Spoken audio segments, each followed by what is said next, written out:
like to talk about, when you started your job that you had before, how you got into it. Go ahead.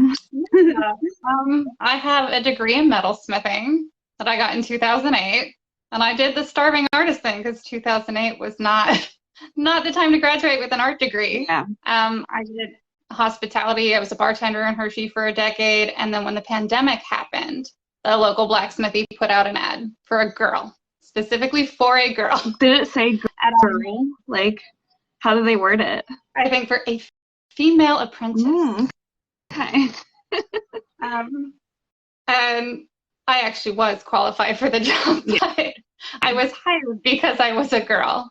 Right. So I was like, I have a degree in blowtorch, and I came and I made an axe and I had the job, but they made it very clear that they would teach me if I couldn't do it. They wanted the diversity. That was actually a conversation that happened a lot about needing to tick the boxes on the diversity chart. Unfortunate for them, I was also qualified for the job. Right.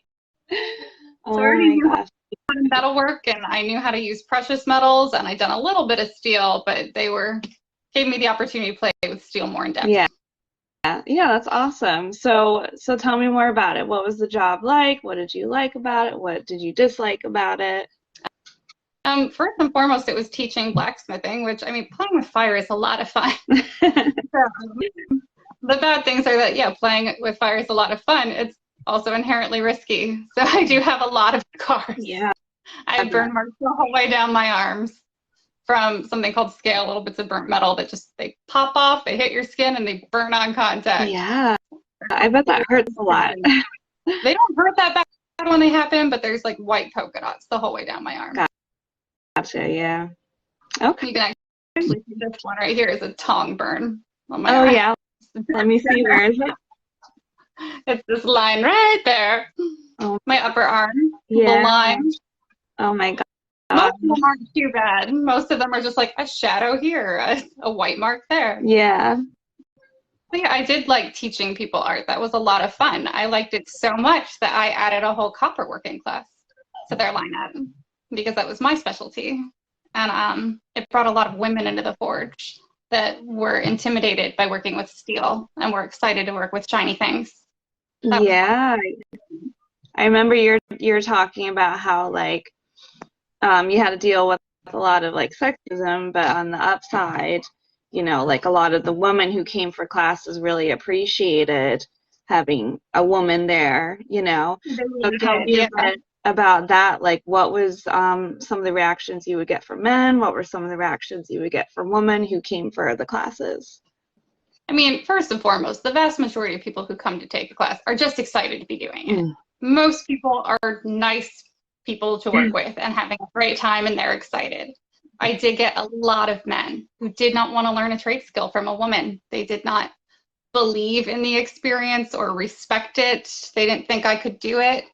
And for myself, most of the time, my policy was to let them make choices and find out later. So if they don't work with me, I would let them pick the new kid who had been there for 3 days. And every once in a while, they would apologize, which I guess was a silver lining there, is that when you did encounter sexist men, at least they had to realize that they had made a bad choice, that they had jumped to judgments and it did not work for them. That exposure to having a woman who was good at a job they didn't expect to be, I think was a good thing for them. Yeah. Yeah. But I wanted to teach other girls. We had other female instructors that came after me, and they didn't handle it as gracefully as I did because they weren't as old. I grew up in a world where, I don't look it, but I am in my late 30s. So I grew up in a society where I had to tolerate it gracefully. And thankfully, society is moving away from that direction. I don't believe that women should have to tolerate sexism, let alone gracefully. But I was told to fix female coworkers' personalities. Ooh. Because men didn't want to work with the little girl in the shop. Oh, gosh. And I did say no. I did say, I think you lack perspective. And I will not be doing that. But That's beautiful. I love that you kind of like you stood up for that. That must have been really, really tough. and discouraging many times to have to fight extra hard just to get like basic respect for I what mean, you the do history and of all the skills that you have. male-dominated industries are like that. And actually, being a bartender was a lot like that too. I was the only female bartender in the building I was in out of like 10 bartenders. And later, more women came. But Yeah. being the first one, and I actually had that conversation with a manager as a bartender where he said, I had sent his wife a care package after surgery, and he said, she asked me to describe you. And I said, you have a very strong personality. I said, that is true. I said, every woman in this building who is in a male-dominated profession has a strong personality. Mm. And I named them off from each department. I said, look at this employee, look at that employee, look at this one. And he's like, you know what? I never thought about it that way. Yeah, I love that. You have to be. You have to be in order to push through all the noise, that you have to deal with in those type of industries, definitely. So tell me about then how you eventually left your job. What prompted that? Why did you decide to do that? When I parted ways with that company, I had spent 2 years building a copper department, and it was thriving really well. I had an unprecedented repeat clientele that came back over and over again. I had tapped the female demographic in a way that they never had before, both for more women were forging than had before, and they certainly were taking my copper working classes, and they were sold out all the time. And they had me working on a big wedding project. I was about to tap the wedding industry, and they were also about to have a big move where my copper department was going into a separate space and I was supposed to head it. And I said, look, I want recognition. I want a title. I want a promotion. I did all these things for you. I ran the numbers. I said, I could prove I deserve it. Yeah. And they turned me down 3 times and then told me it will never be on the table. You are at the highest position you will ever hold in this company. And at that point, I said, if that is how you feel, then I want to go back to the job you hired me to do, and I'm going to split my copper working off, and I'm only going to be a blacksmith. Mm. And they fired me on the spot. Oh, jeez. So it didn't have to end badly, but it did. And that's unfortunate because I was attached to those people. It was a very small working environment, so it hurt a lot, and I miss my friends a lot. Yeah. Yeah, that's awful. Oh my gosh. I can't believe they fired you. For some reason I was thinking you left. That's even worse that you got fired because you're just trying to get paid. I was already splitting my copper brand that I was already taking with me. But yeah, they chose not to keep me for anything else. It's all like even just they probably lost a lot of money basically with all the stuff that you're doing and like you said tapping into female clients and weddings and stuff. Weddings can bring in some great money. Well, about 5 months before it happened, they had hired an apprentice. They asked me if I wanted another apprentice, and I said sure. And then when they hired him, they said, he's not yours. We want you to teach him everything you do, but you are not his boss. Oh, geez. And I said, it feels very much that you hired my replacement. Oh my gosh. So they do have my apprentices trying to do my job, but at the end of the day, they're not me, and they don't have the experience that I have or the personality that I have, and it'll slowly follow the correct course, and in the meantime, I get to take my brand and build it better. Yeah, absolutely. So I'm excited to talk about that. So you started your own business then after being fired from that job. Mm-hmm. So I would love to hear all about that. I love that you're able to take something that really sucks and turn it into a major positive and an amazing opportunity. That happens. I hear about that happening a lot for people who start their own business, like their current job, something awful happened or just crazy life changes. Yeah. It's such an amazing feeling running your own business, making your own schedule, being your own boss. So, but yeah, tell us about that. Yeah, so when that happened, I'd started my brand in a consignment arrangement. So I always maintained ownership of my brand, even though I did it for them for 2 years. So when I left, I took the brand with me, which was the plan. I told them I was going to take the brand with me. And I happened to be really fortunate that I had an inheritance to fall back on. I have over an acre in the middle of Hershey with a barn that I'd started renovating. So we renovated it more. So I had a space. I already had my own studio. And then I was able to procure the tools because I had something to fall back on. And I'm doing classes out of my barn now.